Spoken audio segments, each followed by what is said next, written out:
I gave my brother $35,000, and I haven't seen him since.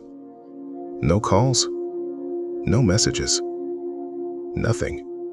And the worst part, I didn't just lose the money. I lost the one person I thought would never do this to me. My name is Daniel Foster. I'm 37, living in Ohio. I work a steady job, nothing fancy, but I've always been careful with money, saving slowly, planning ahead. That $35,000 wasn't easy to build. It took years, overtime shifts, cutting back, saying no to things I wanted. But I did it because I believed in being prepared. And then one day, my brother called. Chris. We've always been close. Not perfect, but close. So when I saw his name on my phone, I picked up without thinking. "Hey, I need your help," he said. His voice was different. Not just stressed, but desperate. And that's when things started to change. At first, he didn't ask for money. He just explained his situation. Bills piling up, missed payments, pressure from everywhere. And I listened, because that's what you do for family. You listen. Then came the question. "I just need a loan," he said. "Something to get me back on track." I asked him how much. There was a pause, long enough to make me uneasy. Then he said it. 35,000. That number hit hard, because I knew exactly what that meant. That wasn't a small favor. That was everything I had saved. I thought I was helping my brother get back on his feet. But I had no idea I was about to lose both my money and him.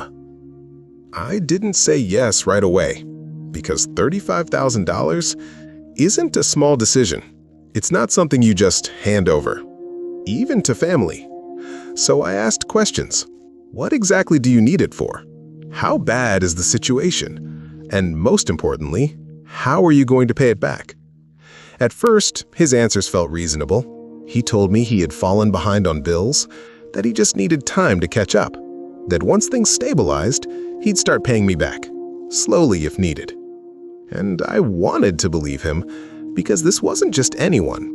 This was my brother, the same person I grew up with, the same person I trusted. But something still didn't feel completely right.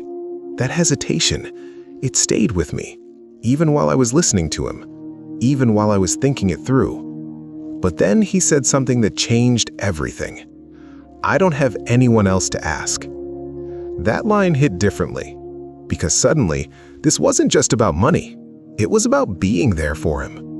And that's how these decisions happen. Not logically, emotionally. A few days later, I transferred the money, $35,000, from my savings account to his. I remember staring at the confirmation screen, because in that moment, I knew I had crossed a line. There was no undoing this, no safety net, just trust. For the first few days, everything seemed normal. He texted me, "Thank you, I'll figure this out. I appreciate you." And I believed him, because that's what you want to believe, that you did the right thing. But then, things started to change. His replies got slower, shorter, less frequent. At first, I told myself he was just busy, dealing with everything he had going on. But then a few days turned into a week, and a week turned into silence. That's when I started calling him. No answer. Again, straight to voicemail. I texted. Nothing. And that's when that feeling came back, the one I had at the beginning, that hesitation. Except now it felt different, stronger. Because this time it wasn't doubt, it was realization. I checked his social media. Gone. Accounts deleted. No updates. No signs of him anywhere. That's when it hit me. This wasn't just someone avoiding calls. This was someone disappearing. I didn't just lend my brother money. I realized I might never see him or that money again. The next few weeks were the hardest. Not because of the money, but because of the silence. I kept checking my phone, hoping to see his name pop up. A message, a call, anything. But nothing came. No explanation, no apology, just silence. At first, I told myself there had to be a reason. Maybe something went wrong. Maybe he was dealing with something bigger, something I didn't understand yet. Because that's what you do when it's family. You look for excuses. You try to protect the image you have of them. But as time passed, that became harder to do. Weeks turned into months, and reality started to settle in. He wasn't coming back, and neither was the money. I even tried reaching out to people who knew him, friends, old contacts. No one had heard from him. It was like he had just cut everything off and moved on without looking back.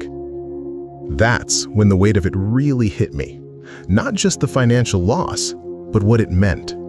Because $35,000, that was years of effort, time I couldn't get back. But losing my brother, that was something else entirely. Because money can be earned again, but trust like that, once it's broken, it doesn't come back the same. I had to adjust, cut back again, rebuild my savings, start over from a place I never expected to be in. And it wasn't easy. There were moments I questioned everything, why I said yes, why I ignored that hesitation, why I let emotion make that decision for me. But over time, I started to understand something important. This didn't happen because I was careless. It happened because I cared, because I trusted, because I believed that family meant something stronger. And maybe it should, but that doesn't mean you ignore reality, because even the people closest to you can make decisions that hurt you.